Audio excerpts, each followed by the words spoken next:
प्रिय विद्यार्थियों, आधुनिक काल के छायावाद का अध्ययन हम कर रहे हैं और उसके अंतर्गत हमने जयशंकर प्रसाद की छायावाद के प्रति विचारधारा को देखा और सुमित्रानंदन पंत जी की विचारधारा को देखा।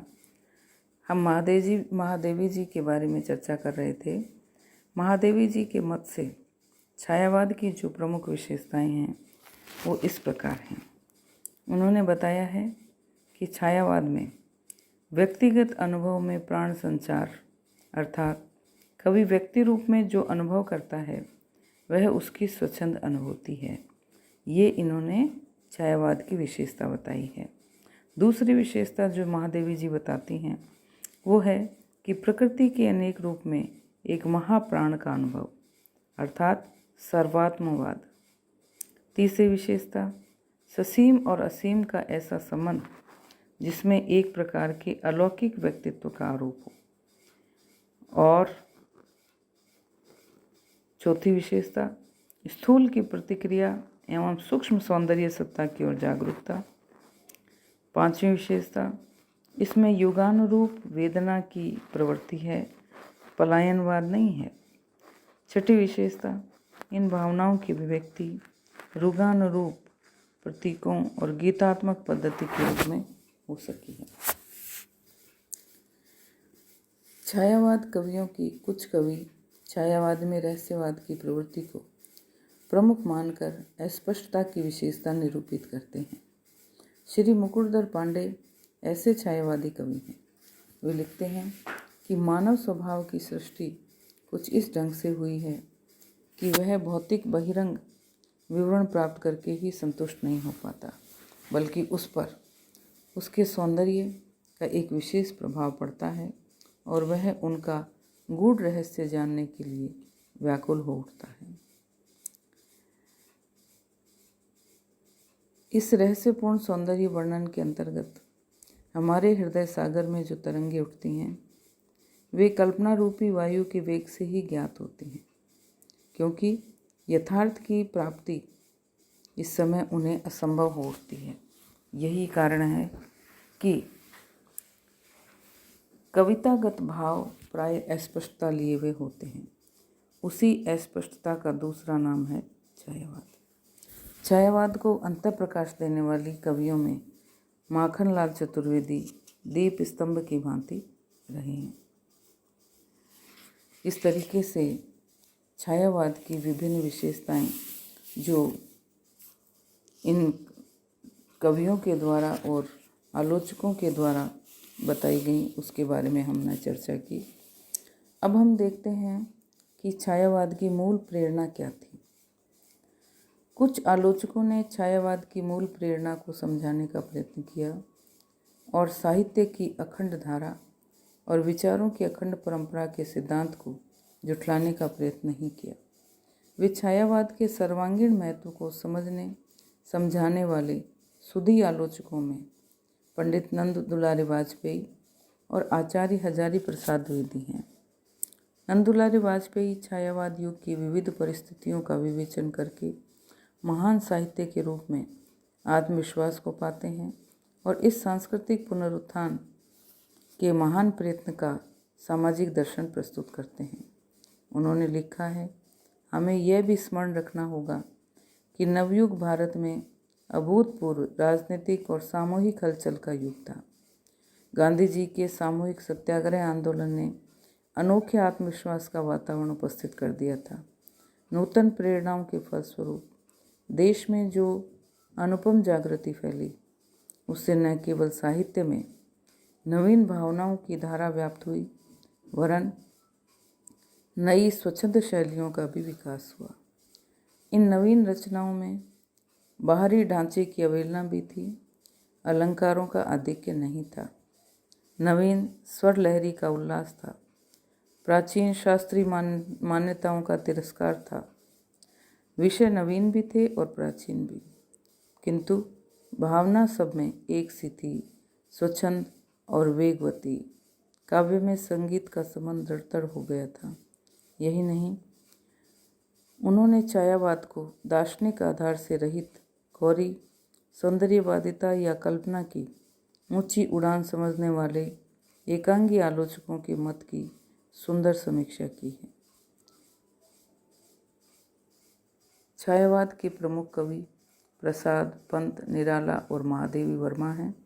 इस युग के अन्य कवि हैं हरिवंश राय बच्चन, भगवती चरण वर्मा, नरेंद्र शर्मा, रामेश्वर शुक्ल, अंचल, बालकृष्ण शर्मा नवीन, उदय शंकर भट्ट और रामधारी सिंह दिनकर।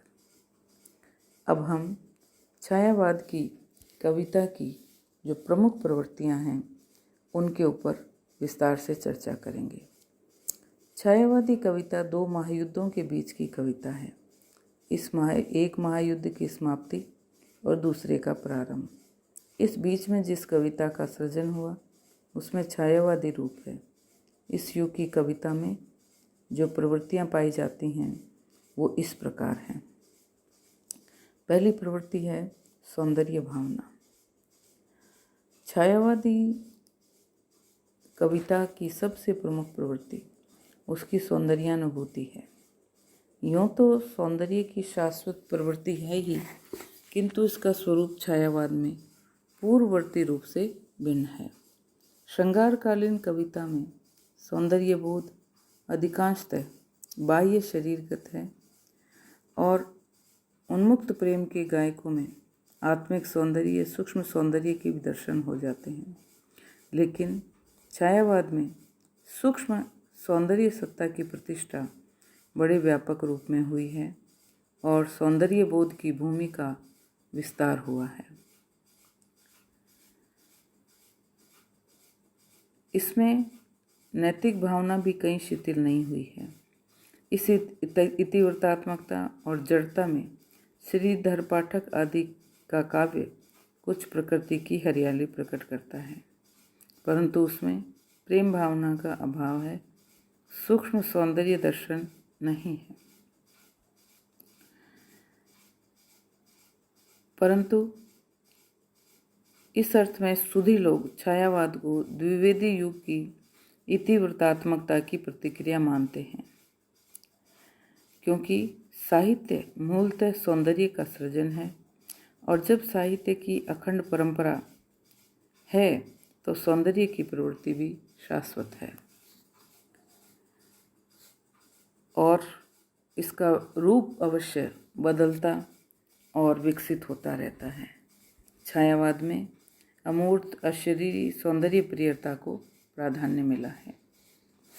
छायावादी प्रकृति में सौंदर्य चित्रण, इसके अंतर्गत मानव के आंतरिक सौंदर्य का उद्घाटन छायावाद में प्रकृति के माध्यम से हुआ है। अतः प्राकृतिक सौंदर्य को विशेष महत्व मिला। महादेवी जी के ये शब्द यहाँ हम स्मरण कर सकते हैं कि छायावाद की प्रकृति घट, कूप आदि से भरे जल की एक रूपता के समान अनेक रूपों से प्रकट एक महाप्राण बन गई। अतः अब मनुष्य के अश्रु, मेघ के जलकण, पृथ्वी के ओस बिंदुओं का एक ही कारण, एक ही मूल्य है। छायावादी कवि ने प्रकृति के नाना रूपों में अपनी अंतरात्मा को खोज निकाला है। छायावादी प्रकृति चित्रण की कुछ अन्य विशेषताएं हैं। पहला तो ये कि इसमें चेतना का आरोप है। पंत जी ने कहा है, प्रकृति को मैंने अपने से अलग सजीव सत्ता रखने वाली नारी के रूप में देखा है।